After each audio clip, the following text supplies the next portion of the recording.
This is lesson 11, outputting your video. In this lesson, I have the PR1101 Premiere Pro product open, and all it really is a sequence called Reporter at Crime Scene with some clips along the timeline. I'm going to click on the timeline to make it active, and I'd like to export this content. I'd like to make a video file. The process of making a video file is called rendering. Now, rendering is used in Premiere Pro to mean several different things. Whenever you have the red render necessary bar at the top of the timeline panel, that means that you've usually applied an effect or a transition or are using a still image in your video, and that in order to preview at full quality, this area needs to be rendered. The program needs to make a video preview for you in order to show you this area at full quality. Term rendering means to make a video file. So when you're previewing, the program renders your video for you, but also when you are creating a completely separate video file from your Premiere Pro timeline, that process is also called rendering. So to render your video file out as a separate standalone file, or to make a movie, as some people would call it, you have to highlight your timeline, because whatever is highlighted when you choose the export command is what's going to be rendered. So if you have a clip in your project panel selected, it's going to render that clip. If you have a source monitor selected, it's going to render the content of the source monitor. So make sure you've got your timeline or your program monitor active before you choose File, Export, Media. Choosing File, Export, Media opens the Export Settings dialog box. And the Export Settings dialog box gives you several different preview options. You can preview your source video, and you can also preview the output. The output is a very quick preview of the current settings for your export job. Now, in this case, I have high definition video as my source, but my default output was actually set to produce NTSC video. That's the American television standard for standard definition video. That's why I'm getting this letterboxing here. So I'd like to change that.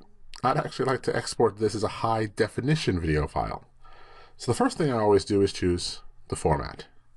And there are a lot of choices for your format here in Premiere Pro. Some of them are image sequences, for example, PNG, TIFF, Targa, JPEG. Those all produce image files. And what they'll actually do is take each individual frame of your video and output it as a separate sequentially numbered file. There are times when that's actually extremely helpful.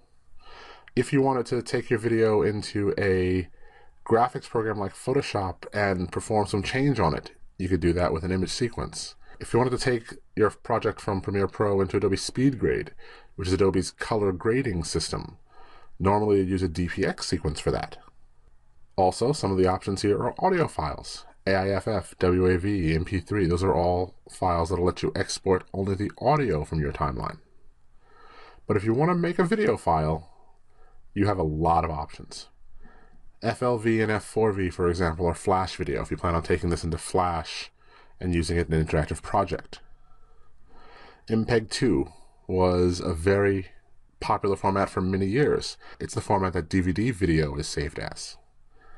QuickTime would play on the QuickTime player, creating a QuickTime MOV file. If you're using Windows, you'll also have options for AVI, which is the original video for Windows format, and also Windows Media Video. But if you're looking for a format that you can pretty much send to anyone and play anywhere, H.264 is going to do the job for you. Now, it's important to choose H.264 and not H.264 Blu-ray. H.264 Blu-ray creates a H.264 file specifically designed for writing to a Blu-ray disc. So it'll actually take your audio and video and split them into two separate files. But the H.264 setting creates a single file for your audio and video, and it basically creates a file that can be viewed on almost any device. QuickTime can play it, Windows Media can play it, a wide variety of third-party media players can play it. It can also be played on an iPad, an iPhone, an Android device. You name it, H.264 is probably going to be able to play on that device. H.264 also has one of the largest settings in Premiere Pro for the type of file you can export. The presets here give you a wide variety of intended uses for this file. So the first thing you can do is just match the source settings. Takes the width, height, all the source settings, and you can do that for a high bitrate file or a medium bitrate file. Bitrate controls the amount of data that's used to encode each second of video. A high bitrate file would be larger, but it would be a better visual quality. Medium bitrate file would be smaller, and the video quality would be reduced.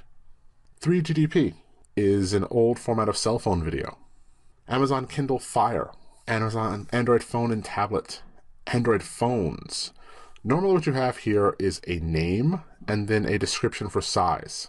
480p, for example, is actually a standard definition size, usually 720 pixels across by 480 down. Android tablet 720p.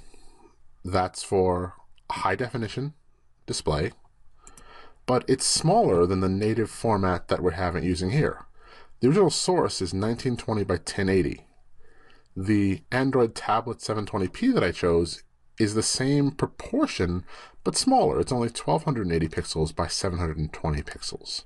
So if I wanted to reduce my original 1920 1080 footage, my 1080p footage, to a smaller file, physically smaller, but keep it the same proportion so I avoid letterboxing, I could choose the 720p setting. But there's a lot more choices. If I'm doing it for an Android tablet, for example, I can choose a 1080p setting. Now, name, dimensions, and the last setting is the frame rate. You'd want to match usually your source sequence's frame rate. This video in this sequence is 23.976. That's 24 frames progressive, 24p video. So I'd want to choose one of my presets that matches both the physical dimensions, the 1080p, and also the frame rate. If I don't choose the right frame rate, the program will attempt to convert one frame rate to another for my output. It can sometimes do that okay, but if at all possible, I want to try to preserve that information. I also have, if you prefer Apple devices, there's also a really wide variety of settings for your Apple devices. They even have ones for Nook here.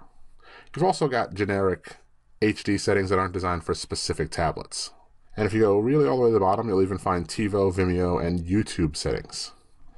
Basically, what each of these do is, even the ones that have the same dimensions and frame rate, usually what they're changing is the bit rate.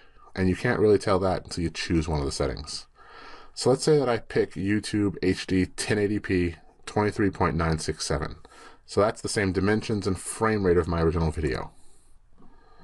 What it's really setting, that specific preset is really setting, what it's really controlling usually is the bit rate settings, the amount of data for encoding this file. So if I chose this one, I've got a target bit rate of 8 and a maximum bit rate of 8. If I choose one of the other HD settings, Android tablet, for example, 1080p 23967, bitrate is much lower. That's the real big thing about the different presets.